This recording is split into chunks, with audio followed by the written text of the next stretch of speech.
Welcome. Hello, guys. How are you today? Good. Very well, thank you. How could we help?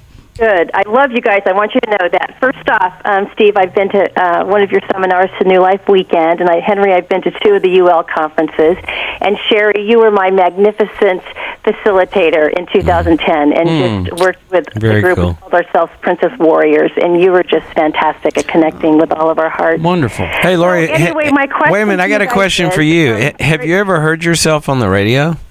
No, I have not. Well, when you first came on, I thought, is this person a professional broadcaster? I wish I sounded like that. That is so funny because I'm so nervous calling. Well, you sound great. It's nice to hear your voice, Lori. How can we help you today? Oh, absolutely. I see your face right good. now. I'm so glad you do. Absolutely. Well, I wanted to call today because I knew you were going to be on today. But my question, guys, is a very, very complicated situation. I'll try to make it as brief as possible. I'm in a 24-year broken marriage, have done a lot of work, about 7 intensives, probably have been to about 7 or 8 counselors all over the country. I've done a lot of work on myself, and so I feel like I'm at a pretty good, healthy place now, and I've made a decision that I'm going to stay in the marriage for the next couple of years because our last child, we have 3 kids. Our daughter's 22, and then our other daughter's 18, and our son is 16, and he graduates in 2 years. And I feel like it's a better environment for my son to have 2 parents in the home. Well, what has he And been doing all this time? My husband is a very good father. What's he been doing all so this I know time? my part in the breakdown. I know my husband's part in the breakdown, and so I've put a plan together to stay for the next 2 years and make it the best environment I can for my child. So I guess my question is, it's really hard living in this hostile environment. We're not yelling and screaming at each other, but there's just this cold, distant silence that's there. Cold War. And Cold really War. the love Well, is gone. has he done anything? Has he done anything? Do you feel that this is a better environment to have 2 parents in the home? Has he done anything? Than for me to proceed Lori? with divorce. Lori, has he done anything? Has he done anything? Yes, to get better. Yeah, he went to EMB, but came home and was very angry about it and claimed that he's not a sex addict. And I don't think he's a sex addict, but I think looking at pornography is wrong, and I think it's adultery when you do that, even if it's 2, 3 times a year. Okay, so your question is whether or not... We've been to 2 intensives together, but there's just a lot of anger towards me, and I just think that he's really abandoned the marriage, but feels he has to stay because, image management, being a Christian in the community and a leader Lori. and all that stuff. All right, well, we're going to go to a break. We come back, we'll try to give you some help right after this, all right?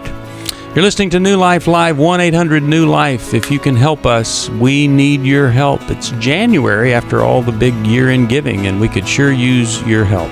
Call us at 1-800-NEW-LIFE or newlife.com.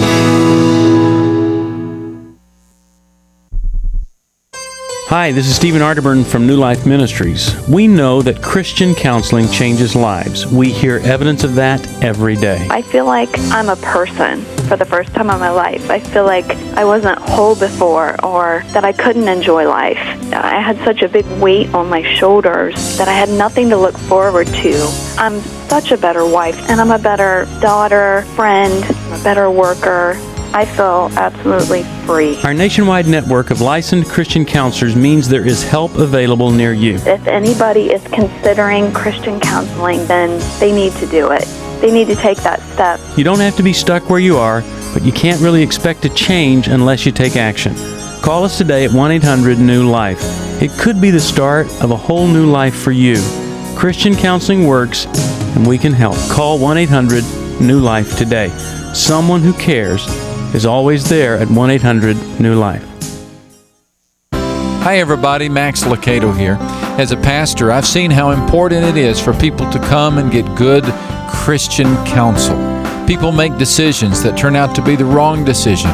I heard Steve Arterburn say on New Life not too long ago that the same thinking that got you into your mess isn't going to get you out of it. If you find yourself in a spot and you don't know what the next right thing to do is, then won't you call the good people at New Life? They have a network of Christian counselors around the country that's more than 850 strong. Call today, 1-800-NEW-LIFE. That's 1-800-639-5433. And tell them you need to find someone to help you. They're likely to have a counselor in your area to help you with whatever you're struggling with. It will be good godly counsel. Call today at 1-800-NEW-LIFE, 639-5433.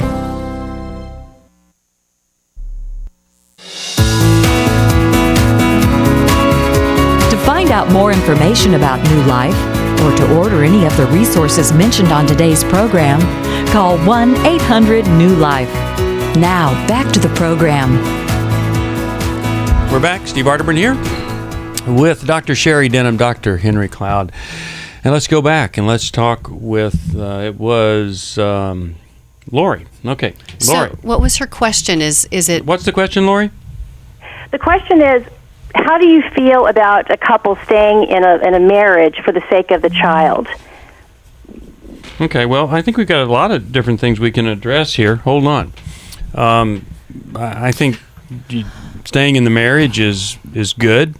Trying to do something and never giving up on changing the marriage is also good. But not having anything change in the marriage sounds like a chronic toothache or like a disease. You're just kind of, it's like a terminal illness. I mean, I'm hearing you, Lori, and I know, it's similar to where you were at a year ago. It sounds like you're waiting like a terminal illness for this marriage to die. And there's something wrong with that picture. Because it's almost like you're trying to be okay with it until your son leaves. And then you're like, okay, I'm done. I'm leaving. But Steve was asking, what has been done now? Because you guys are kind of locked in this Cold War. Well, we just did an intensive last month, and my husband is very, very charming and very good at working with therapists, and especially if they're not extremely experienced therapists, and I feel like he manipulates the situation, so they don't really see the real person and some of the problems that are going on. So why not?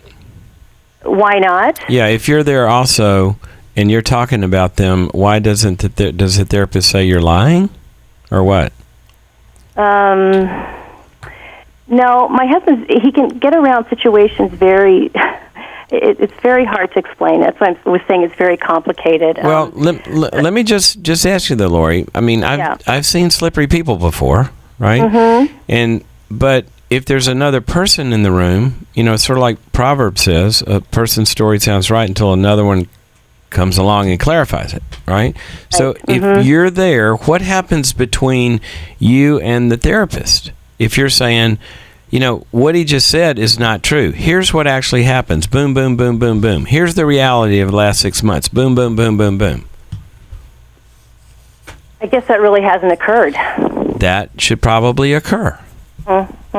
Because maybe you've resigned to the fact that it's just he's going to manipulate, and then when he does that just gives you more fuel to say, well, there's another counseling thing that didn't work. Yeah, and the thing that I'm concerned about for you, Lori, is if he's this charming, and the way you describe him is he has this power. Yes. And you've bought into that. Yeah, I think I'm doing better because I've learned how to set boundaries with him and to walk out of situations when it's unsafe. I feel it's unsafe for me or for my children. And you stay out of there? I try to, so I think I'm doing a lot better. Well, whoa! Just hang on. Have you separated from him? No, never. We live in the same house. Okay, but you said you get away from situations that aren't safe. What does that mean? Well, I just leave if I feel like he is manipulating or lying or being verbally abusive. I just leave the situation. Okay, now how do you get back in?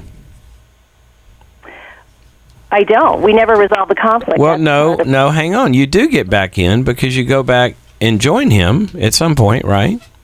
Oh, yes. Okay, so how does one get from I'm setting a limit here? How does he get back in good stead? How does he get back connected with you? We just don't connect, Henry. We don't connect.